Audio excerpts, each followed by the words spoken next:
사랑하는 성도 여러분, 좋은 날씨입니다. 오늘 날씨도 좋고 해서 밖에서 촬영을 해보려 합니다.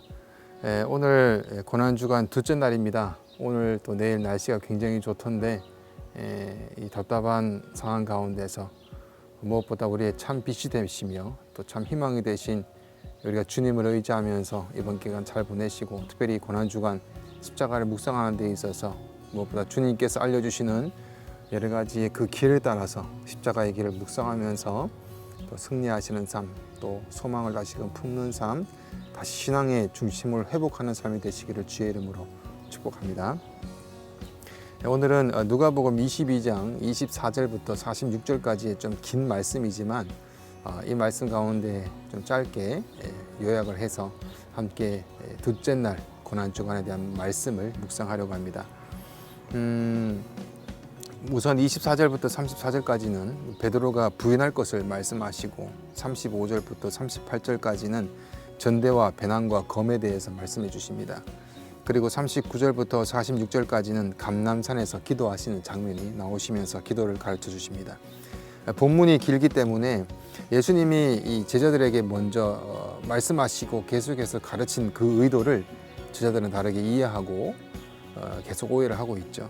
그래서 누가 높은 자리에 앉을지, 누가 크냐라는 싸움을 하고 있을 때 베드로는 나는 죽기를 각오합니다, 그래도 나는 주님을 배신하지 않습니다 라고 얘기했지만, 예수님께서는 그 자리에서 다르게 말씀하십니다. 33절 볼까요?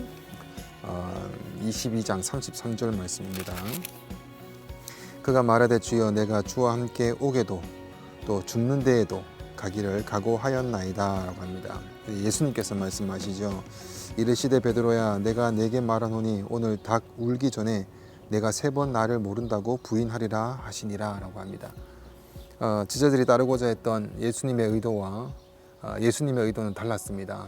그래서 제자들이 따르겠습니다, 저는 무슨 수를 써도 배신하지 않겠습니다 라고 했지만, 제자들의 예수님을 따랐던 의도가 무너지자 바로 이 베드로는 3번 예수님을 부인하는 일까지 나중에 진행이 되게 되죠.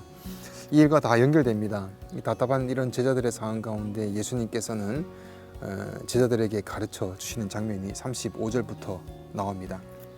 35절에 그들에게 이르시되 내가 너희를 전대와 배난과 신발도 없이 보내었을 때에 부족한 것이 있더냐 이르되 없었나이다.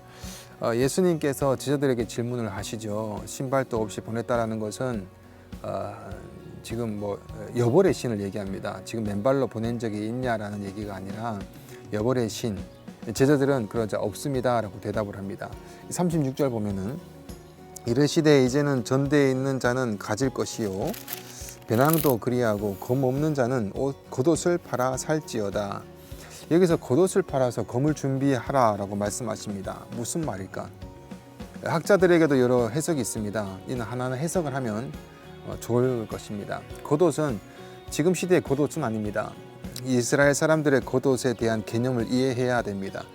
히브리인들의 겉옷은 최후의 생필품입니다. 왜냐하면 낮의 기온과 밤의 기온이 다르기 때문입니다. 그래서 밤에는 영하로 떨어지는 그 날씨에 체온을 유지해야 되기 때문에 겉옷을 이불 삼아서 덮게 됩니다.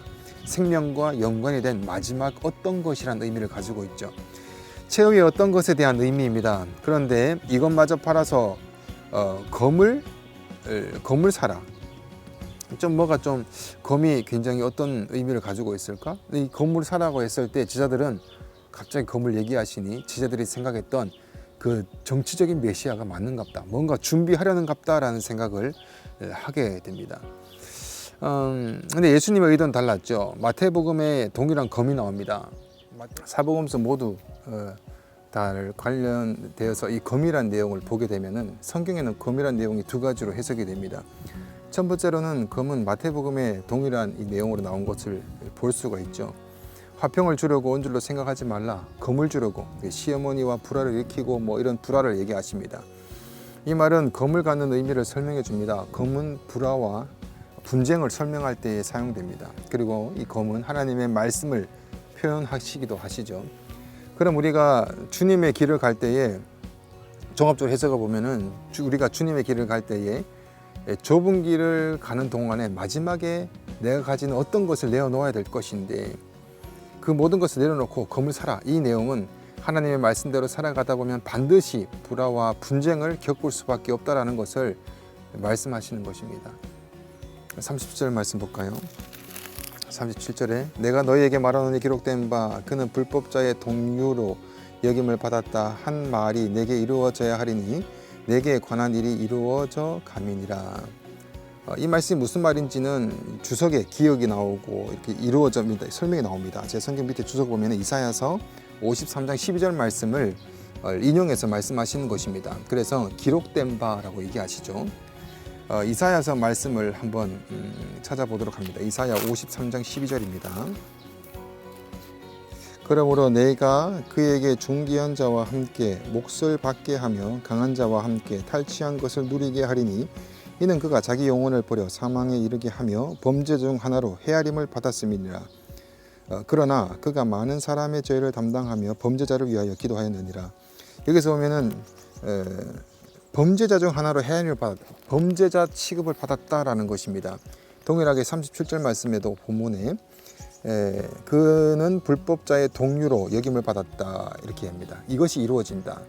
한 사람의 죄가 없는데 그 죄가 없는 사람이 죄가 있으므로 범죄자로 취급을 당할 것이다. 그리고 12절 말씀에 보면은 범죄자를 위하여 기도하였느니라 라고 합니다. 그 범죄자를 위하여 기도하였느니라. 우리 오늘 본문에는 죄가 없는데 범죄자로 취급을 받았다. 38절에는 검이 두 개나 있습니다라고 제자들이 얘기합니다. 검을 사라. 그때 제자들이 검이 2개나 있습니다라고 합니다. 그랬더니 예수님께서 족하다라고 합니다.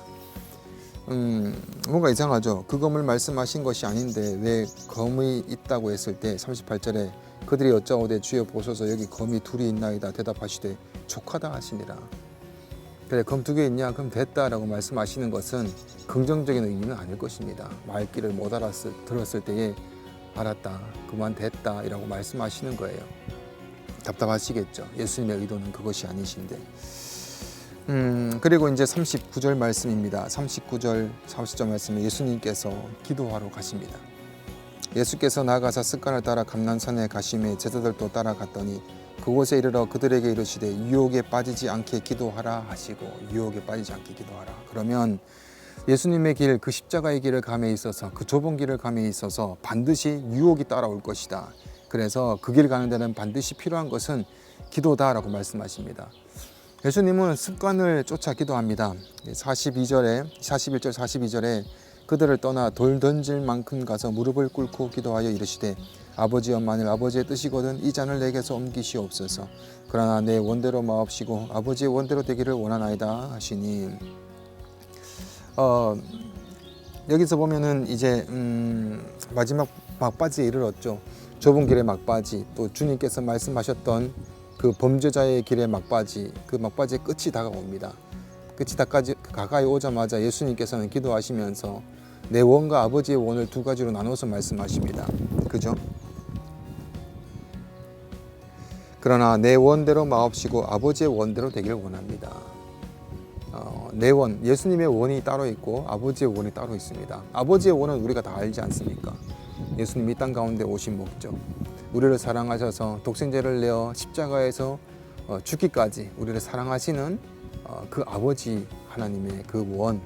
2번째 예수님의 원은 무엇입니까? 이 잔을 내게서 옮기시옵소서라는 원입니다. 그러면 이 잔을 내게서 옮기시옵소서라는 원은 이 십자가를 지기 싫다라는 의미가 되겠죠.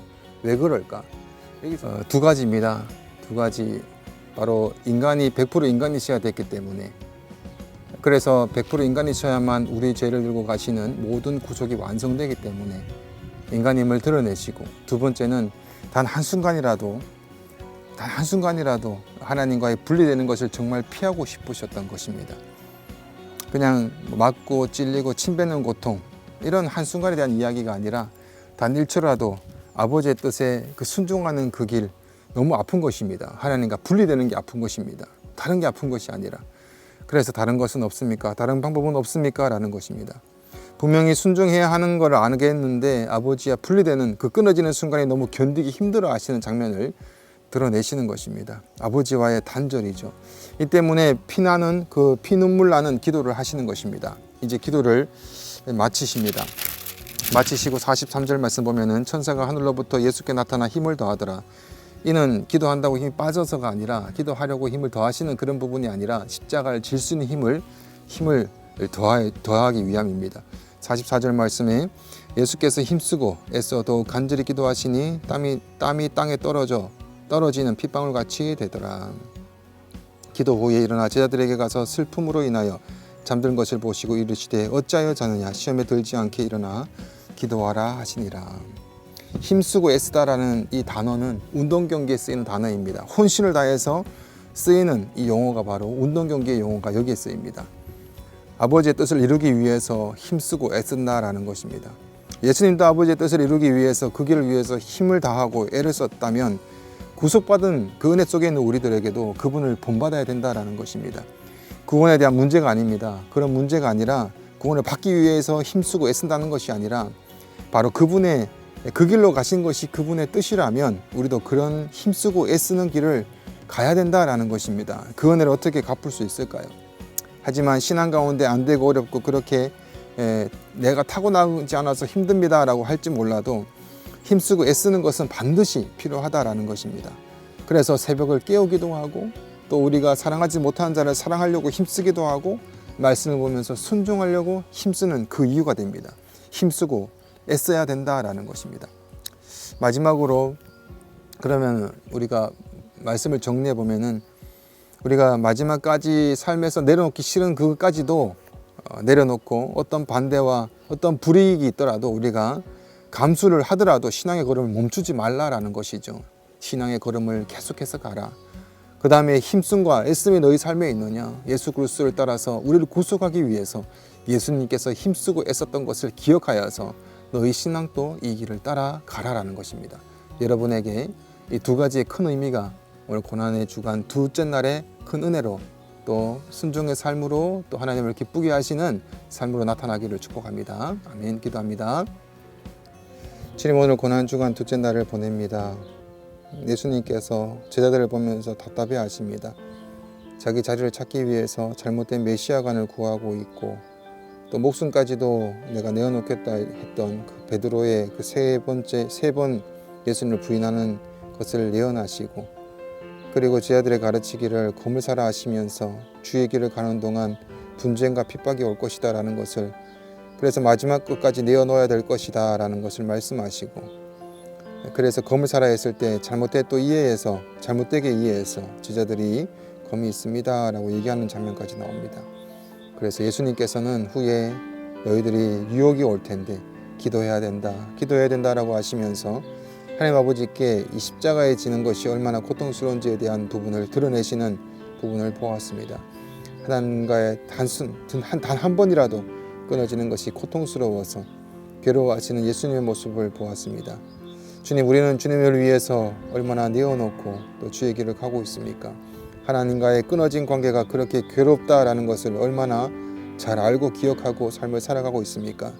다시 한 번 더 우리의 하나님과의 끊어진 관계를 회복시키기 위해서 십자가에서 못 박혀 죽으신 그 예수 그리스도를 묵상할 수 있는 시간 되게 해주셔서 다시 한 번 더 하나님 관계를 감사하게 해주시고 또한 그 관계 가운데 하나님께서 힘쓰고 애쓰시며 기도하면서 이루셨던 그 십자가에 가는 그 길을, 그 좁은 길을 우리 동일하게 갈 수 있도록 우리도 힘쓰고 애쓰는 삶, 신앙을 위해서 우리가 나갈 수 있도록 그런 자가 될 수 있도록 주님께서 인도하여 주시고 함께해 주시옵소서.